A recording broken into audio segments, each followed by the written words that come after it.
আচ্ছা, ভিডিওটা সবাই আর কি দেখেন।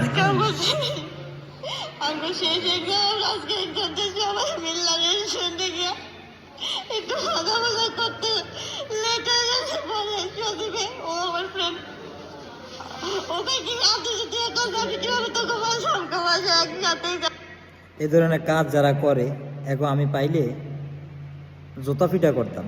আর এগো কেমন ধরনের বাপ মা বা কোন বাপ মা জন্ম দিচ্ছে আমি সঠিক জানি না।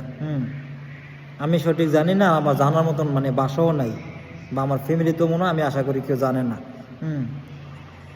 আমি নামাই দিব পরে আমরা গাড়ি গাড়ি গাড়িটা আসতেছি পরে একটা লোক বলতো এখানে দাঁড়া পরে দাঁড়াইছে তোমরা কই যাইতেছে পরে আমরা সব কিছু ব্যাংকে কইছি পরে ওর কথা দর্শন করে গেলে দিতে কাপড় দেওয়া রাস্তায় আমার ভাই আমার টাইম দেওয়া একটা জঙ্গলের ভিতরে হয়ে গেছে কতগুলো লোক দেখছিল তাও কিছু বলে যাবে না কিসের সমাজ এটা কিসের সমাজ বলে আসলে আমাদের শরীয়তপুরে বর্তমান কোনো সমাজ নেই। আওয়ামী লীগ যাওয়ার পরে মানে যা নিকৃষ্ট কাজ, আমার জন্মের পরে আমি এগুলো দেখিনি কোনোদিন বা শুনিও নেই। মানে এই পরিমাণ নিকৃষ্ট কাজ করে, বা এই পরিমাণ কাজ হইতাস, মারামারি, চোরামি, চেঁচড়ামি, আর এগুলো আসলে কোন বাপ মা জন্ম দিছে?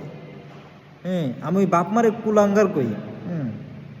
আমার মনে হয় যে ওই যেই পোলাহা এগুলো করছে এগুলো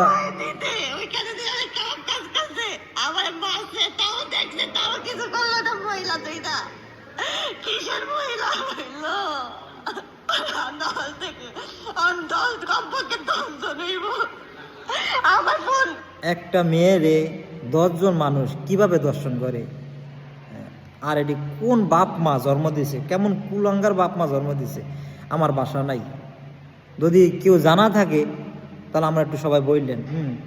কেমন কুলাঙ্গার! আমি আমার শরীয়তপুরে এরকম ঘটনা আমার জন্ম হওয়ার পরও আমি কখনো দেখিনি। যেটি কোন কুলাঙ্গার বাপ মা জন্ম দিছে? বাপ মা কি এমন আছে শরীয়তপুরে?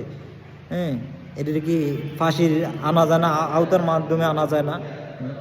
প্রথম আমার ফোন দিতে ফোন দিতে 10,000 টাকা আমি বললাম যে আমার বাবা নাই আমি কই টাকা আনবো বলে তাই কি তোর ফোন দিতে আমি পরে মেয়েটা যখন বলছে 10,000 টাকা চাইছে যে আমার বাবা নাই, তারপরও ওই মেয়েটার সাথে এরকম কাজ কেমনে করছে?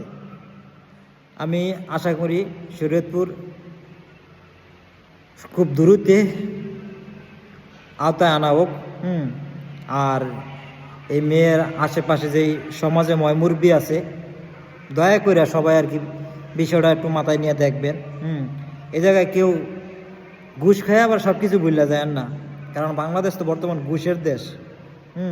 তা আমি আশা করি কেউ ঘুষ খাইবেন না।